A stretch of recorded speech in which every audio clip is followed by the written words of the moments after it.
Hi, my name is Mark Milam. I'm the administrator of the Southeast Emergency Communications Center.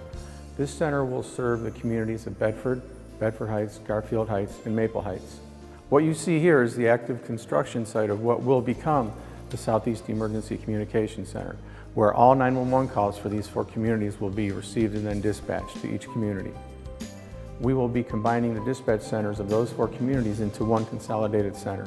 In doing so, we will enhance the public safety for the communities as well as the responders. In combining this communication center with the 4 cities, we will be able to provide better service for each community and the 4 communities as a whole, as well as the surrounding communities. We will be in direct radio contact with the surrounding communities as well as the city of Cleveland if that need arises. We will have all of the dispatchers from each of those 4 cities in this facility. So we'll be able to communicate immediately if there's an issue within a member community. As well as the outside, we'll have radio contact with the outside communities. By combining all of these dispatch centers into one consolidated center, each community will see significant savings to their annual budget.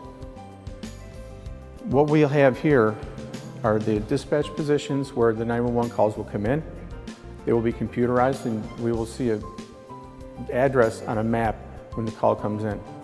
That information will be entered into a computer dispatch system and then the correct responder will go to the right call. So all the 911 calls will come in here and they will be dispatched from this facility. What we have on this stud wall will be a video wall that will show us the ODOT traffic cams. We will have live feeds of all the highway interchanges in the communities. We'll be able to communicate immediately with ODOT and we'll see exactly where these situations are on the freeways. We'll have maps of each community and we will also have access to the cable news and any other situations such as the weather channel, that kind of thing.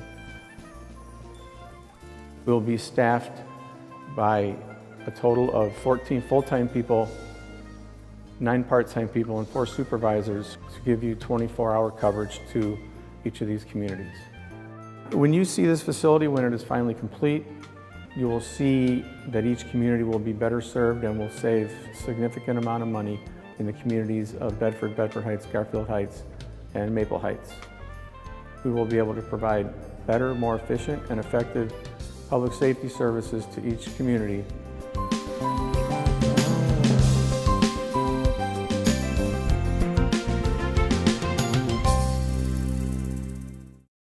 Welcome everyone to the Bedford Heights Police and Fire Open House.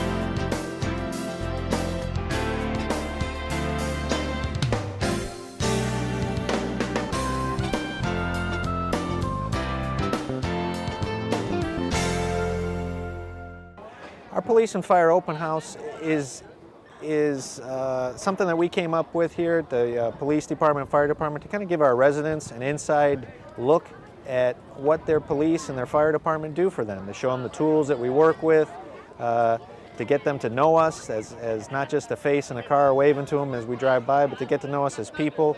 And it's really just an effort for us to break down the barriers between ourselves and the residents and to really create a sense of community here in Bedford Heights and to let the residents know that we're here serving them the best that we can and to answer their questions and to make them feel comfortable with us as a police department and get us to know them as well, so that if in the event that we get to meet them outside of here, we can say hello, we can strike up a conversation, and I think that's just a fantastic way to promote community. That's one of the great things about Bedford Heights, and one of the great things that we do that's a lot different than some of the other cities.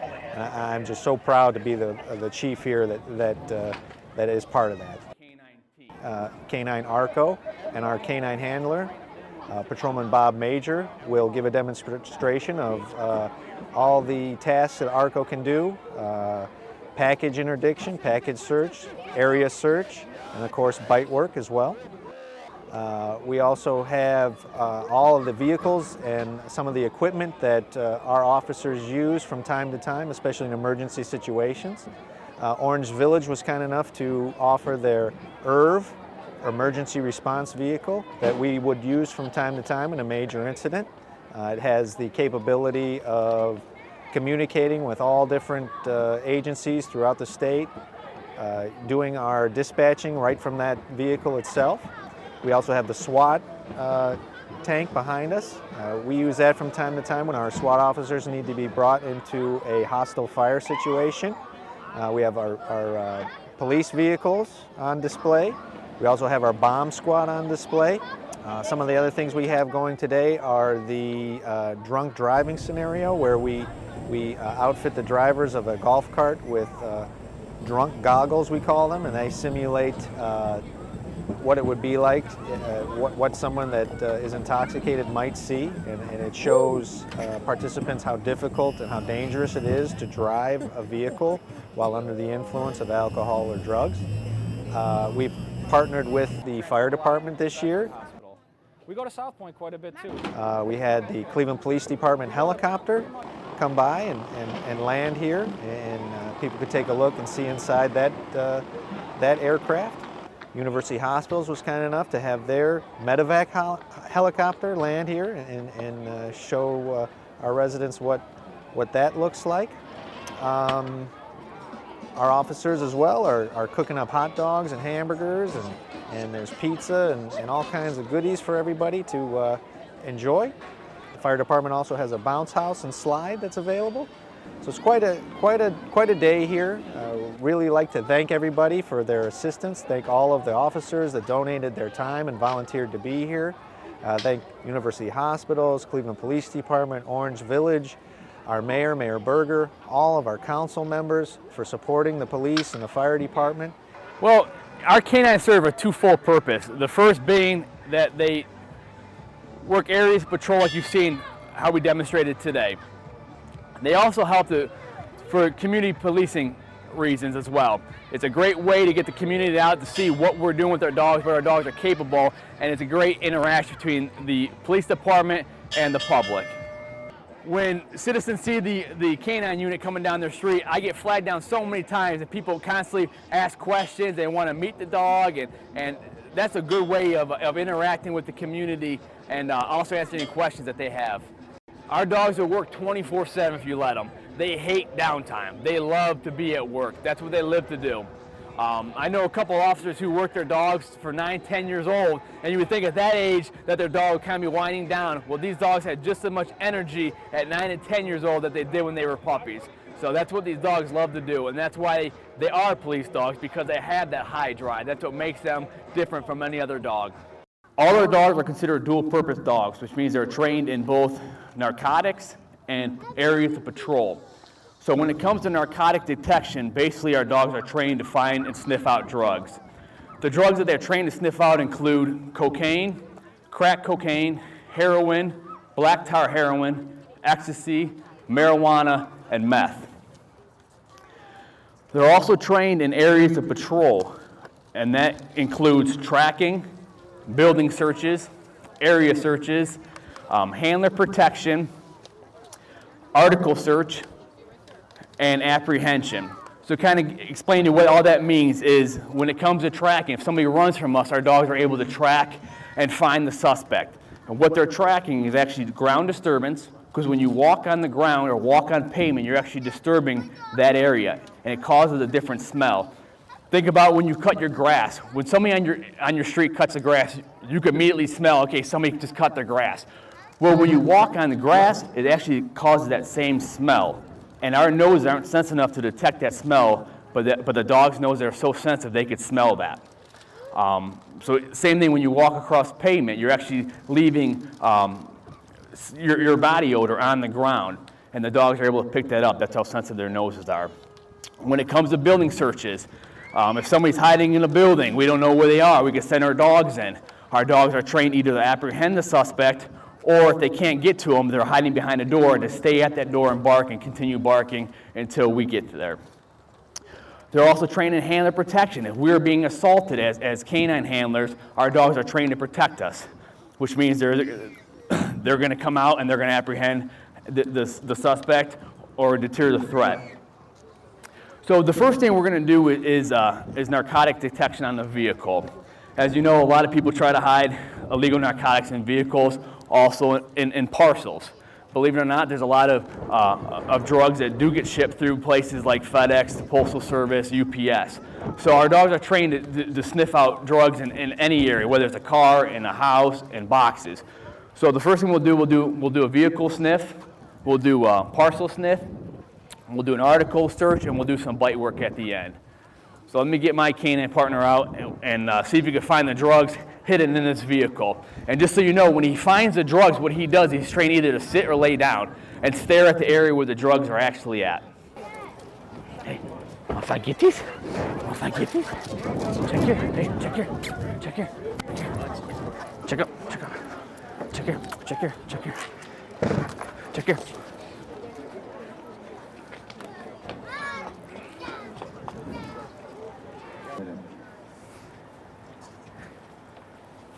Good boy, good boy, good boy. So you can see the odor of narcotics was inside the vehicle. It's a small amount of marijuana, only 20 grams. It's a very small amount. So what you guys see as the dog was coming around, he's checking all the seams. His odor is going to leak out through the seams of a vehicle. So as you can see, he was kind of working all the way around until he got to where he could smell the odor. And then he sat. So the odor is actually inside this door frame, and he sat right where the odor was at.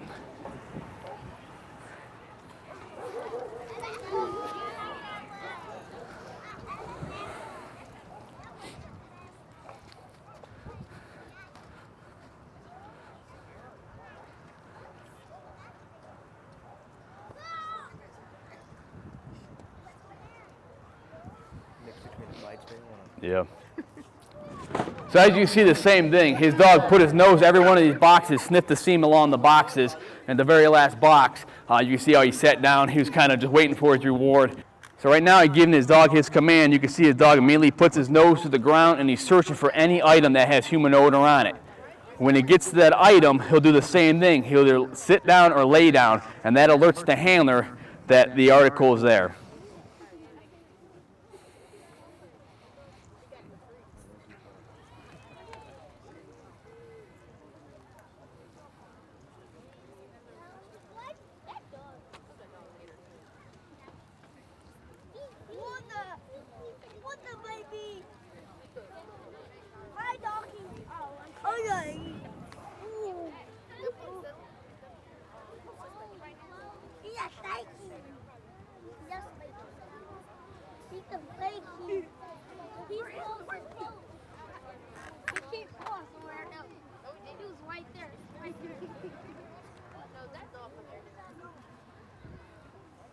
Can I do it next? We're only do one round of this.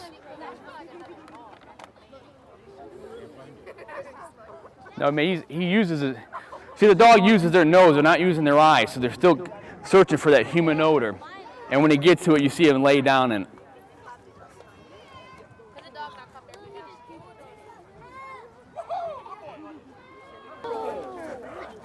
Show me your hand, you can get bit. Show me your hand, you can get bit. Trish, Trish, Trish, Trish, Trish, Trish, Trish. Trish, yeah, Trish. Good boy. Trish, yeah, Trish, good boy. Yeah, yeah, buddy. Good boy. Chris, you want to start walking that way a little bit? Good, Trish. Good, Trish. You good? Good boy. Good boy. Good, Trish. Yeah, yeah, buddy. Good boy. Yeah, yeah. Good boy. Good boy. Yeah, yeah. You can see he's not going to come off the bite at all. Even when I lift him up, he's going to stay on that bite. You good? He will not let go until he is told to do so by the hand. Good boy. Post. Post. Lenny, Lenny, Lenny, Lenny, Lenny, Lenny, watch him. Watch him. Lenny. Good boy, good boy. Good boy, buddy. Good boy. Our dogs don't understand English. All their commands are in check. The reason why we speak a different language to our dog is because that's where they were born, that's where they were raised, and that's what their handler spoke to them their first year of life. So we had to learn about 12 to 15 different commands, all in check, and that's kind of what our dog understands.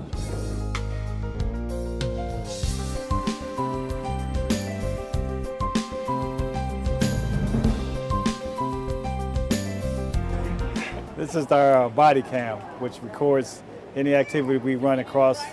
I mean, of course, we're riding around in the car, it's not recording, but once we make contact with the individual or situation, we can push the button and it's recording automatically. It runs up to about 8 hours, but you never have it running consistently for 8 hours. Something that you want to turn on if you, just say you make a traffic stop and you want to turn it on before you get out the car, walk up to the car, just so that if future reference needs to find out or remember what happened on that particular stop, you can always pull it back up and see what the person said and the reason you stopped them and everything. You go into a situation where there might be a disagreement between two individuals, you can sit there and record each person's statements while they're talking instead of trying to remember it later in the report. You have this to go along with the report, collaborate what they said and what they didn't say. It's another tool that we use to help our job, do our job better. And a lot of times it helps when you have to go to court for something. Sometimes you might not go to court for at least 6-7 months from the incident, and you can't remember everything all the time, so it helps that you can pull this up to have a video to go along with the incident, what happened at the incident.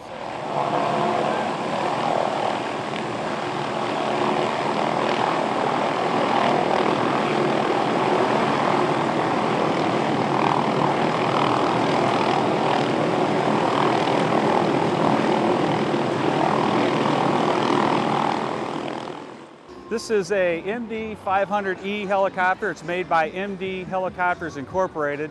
It was originally designed by the Hughes Corporation, and through a progression of sales through different companies, it ended up in a company called MDHI, which is based in Mesa, Arizona. It's a 4-place helicopter.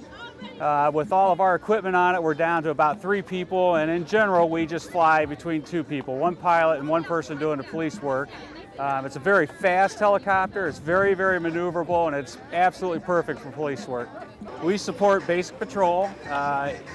You name it, we've done it, to be quite honest with you. It runs the gamut between searches to just chasing people off of drug corners, checking house alarms or business alarms. Our biggest thing, though, that we like to be in the air for is any kind of police chase, any kind of suspect search, a car chase, or a foot pursuit. You know, we'll go up during the day, especially if we're called out, but for the most part, all of our scheduled patrol is in the evening hours, which of course is statistically the busiest time for police departments. I got into the aviation unit with the Cleveland Police in 1992, and mostly in, but we've had some out time too, where we've shut down for some periods and we've all got transferred out and back out to the streets, and then eventually worked our way back in. We have a 10 million candle power spotlight over on the right side of the aircraft, and could light up this whole field very easily. And coupled with that is a forward-looking infrared camera system. It has a daylight camera on it, and it has a heat-seeking camera. And that really is our best tool that we have, because the reality is if we're out here flying and we're searching for somebody at night and they see a spotlight, they're going to quit running, they're going to hide. But when they don't see that spotlight, they don't think anybody's looking at them, and they'll maneuver around it. But the whole time we're watching with that thermal imager, and we can see when it's pitch black out, just like it's daylight. And they start moving, we get on them, and then both those products are slaved together. So if we see somebody in the thermal imager, we can bring police officers in closer to them, and then when they get close, we can turn the spotlight on, and there's no place for them to go.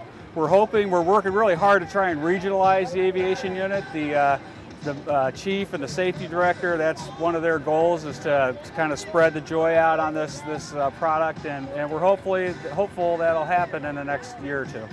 I was invited out for the fire and safety fair that they're having here in Bedford Heights, and we're happy to come and support our brothers out here in the suburbs.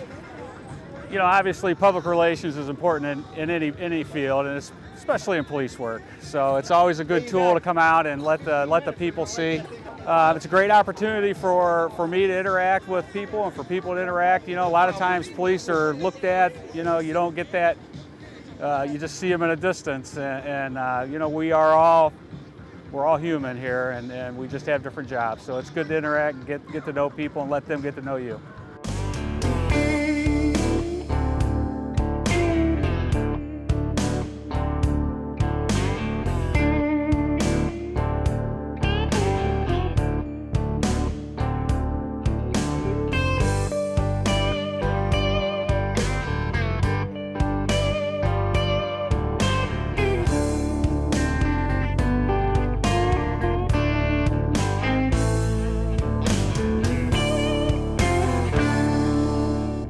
The vehicle behind me right now is the Bedford Heights Fire Department Ladder 4. It's a Pierce ladder truck, and it goes up 105 feet in the air. We have it for a number of reasons. Primarily, we use it to effect rescue. Should we have a fire in a building that has high occupancy, such as the many apartment buildings in the city of Bedford Heights. Properly placed, this ladder truck can reach every floor of all of our apartment buildings. The key to that phrase being properly placed. We are also part of the Tri-City Fire District, which means any working fire in Bedford, Bedford Heights, and Maple Heights, Bedford Heights firefighters take this ladder truck and operate as a ladder company. Primarily, a ladder company will do your ventilation, your search and rescue, and of course, ladder the building and throw heavy amounts of water on a warehouse type fire. There's a number of key components to this ladder truck that are very important. Alongside me right now, you'll see what we refer to as outriggers. Simply put, if we brought those outriggers back into the truck, the stability of the truck would be greatly dwindled. So we need to extend the footprint whenever we put the ladder truck as high as it is right now. So the outriggers come out, we put them on plates of steel, and that's so the ends of the outriggers don't puncture the concrete or the asphalt wherever we're setting it up. The controls are on the turntable. The turntable's right behind me, slightly above my head, and that's where the firefighter will stand, who's operating and maneuvering the ladder truck left and right, up and down, and then extending and retracting. The controls you see up there, simply put, do that. They do the work of maneuvering the ladder. This ladder truck carries 500 gallons of water, and we don't use it as a primary source of water during a fire attack. Its primary purpose is to, again, effect rescue should it be needed, and to flow heavy amounts of water on, let's say, a sprawling warehouse fire. Certainly in that instance, we're not going to depend on the tank water. We're going to be tapping into a fire hydrant, and we're going to be using our 1,250 gallon per minute pump to throw lots of water. And with the tip we have on there right now at the end of the ladder truck, we can probably flow in excess of 1,000 gallons a minute onto a fire should we need to. Now, it's important to note that in today's firefighting tactics that are employed, it's not very common that we're going to put a firefighter up there when we're flowing large amounts of water, because all of it can be done from remote control, again, at the turntable controls right behind me. So optimally, there would be 4 firefighters on this ladder truck. However, we are using 3 firefighters to staff it, depending on the staffing levels for the day.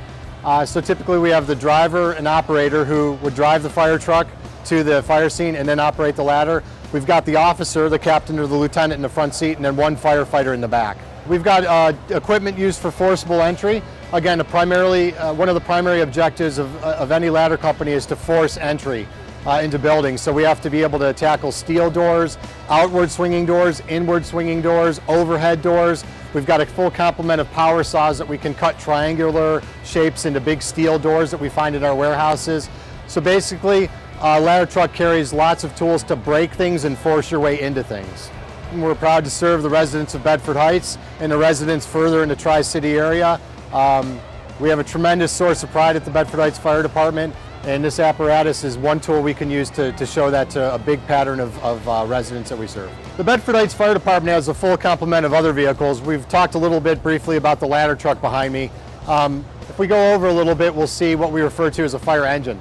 Engine 10 for the Bedford Heights Fire Department carries 1,000 gallons of water, and it's a fire pumper. Its primary purpose is to attack the fire. The ladder company, forcible entry and rescue.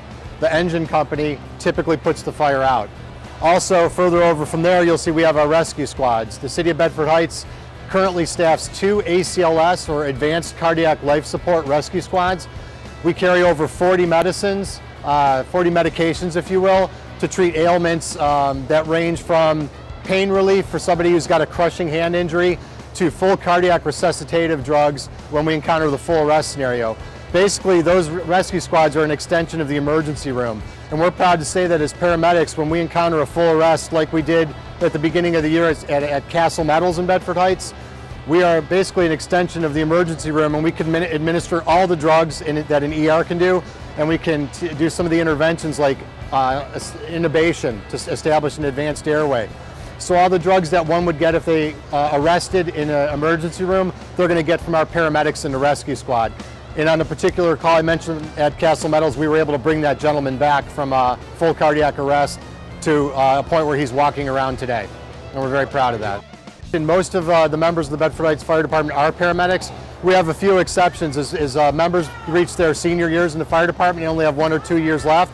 Depending on the current makeup of the fire department, they may be permitted to drop their paramedic card, and then they function as EMTs. But every time a rescue squad goes out for the city of Bedford Heights, it goes out with at least 1 paramedic. Typically, we have different responses for different types of emergencies. For example, a working structure fire in the city of Bedford Heights is going to get engine 10, our fire pumper, and it's going to get a rescue squad coming to the scene as well. An EMS call typically will only get an EMS unit, one of the rescue squads you see over there. But there are some deviations to that rule. It's not a golden rule. For example, if we have a motor vehicle accident, we also bring a fire engine because we may have to use the jaws of life and our spreaders to cut that car apart so we can get the patient out. We have what we call box alarms, where everybody leaves the fire station and we take the engine and the squad. We have squad only calls, which are most of our calls, and we have engine only calls, the smell of gas, CO detector, and that type of thing. So really, depending on the nature of the emergency, we've got a flow chart we use that dictates which truck goes with which people. The contents of your home today aren't like they were for grandma and grandpa or great grandma and grandpa. Back then, it was all solid wood. Everything took a little bit longer to burn. Today, almost everything in your house is veneer, made with plastics, and is literally petroleum-based.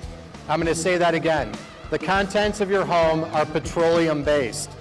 Furthermore, the structure of your home is no longer built like it used to be.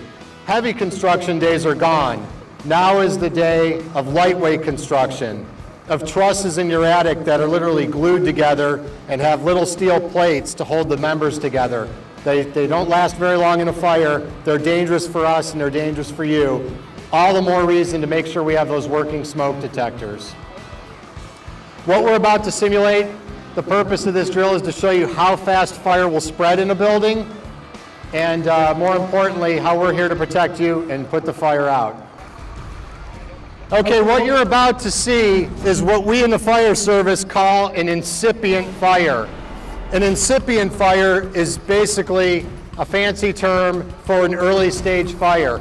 This is a fire from a discarded cigarette. It's a fire that happens when you leave food on the stove. We see a lot of food on the stove fires here. And it's the very early stage of a fire where you could put it out with a fire extinguisher. So you can see the trash can is starting to take off. This is a trash can in your home. It's a trash can that is in every house in the city of Bedford Heights. Right now you hear the smoke detector going off. That gives you an idea of how quickly you would be alerted to a fire and how quickly you could then get out. Now you're going to see how fast the fire will spread as we move to the free burning stage. And the last stage you see will be what we call a flashover, where everything in the room reaches a certain temperature that's ideal for combustion and will flash over.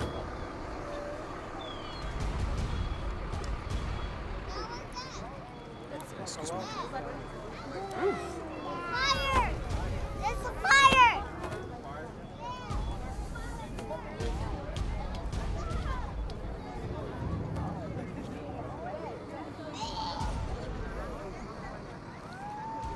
That thick black smoke is indicative of the common household products that you have in your home right now. They're your veneered woods, your plastics.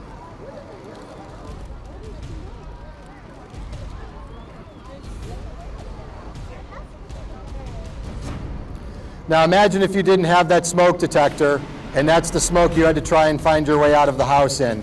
You would take one gulp, turn around, start rubbing your eyes, and you'd be disoriented in your own home.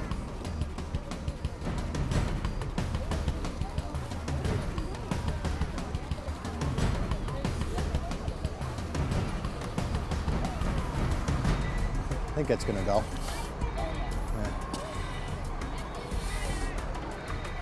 You can see the firefighters now.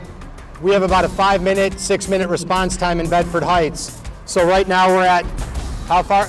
Chief, how many minutes? Tom? So right now we're on our way to your house. When we're on the way, we're going to be donning our SCBAs as we're sitting in the fire truck, so when we step off the truck, they're actually still on us. Clearly the free burning stage of the fire now.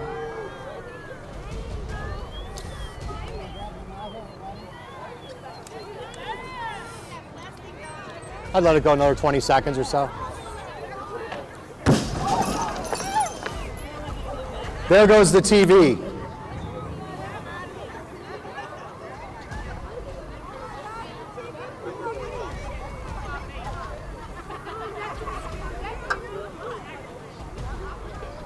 And clearly we're reaching the flashover stage at this point.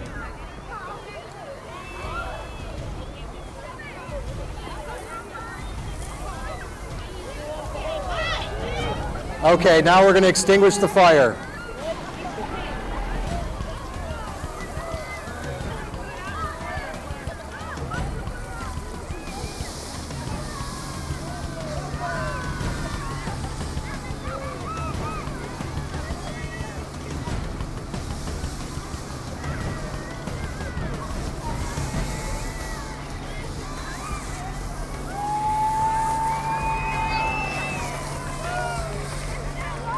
Let's hear it for your Bedford Heights firefighters.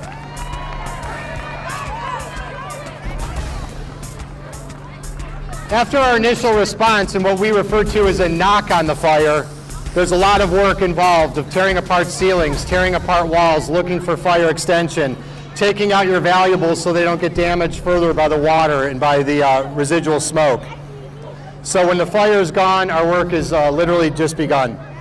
In a few moments, once we cool the room down, we're going to have you come up and walk by in a line, and you're going to see how much damage happened in about 3 minutes from a working fire in what could be your home.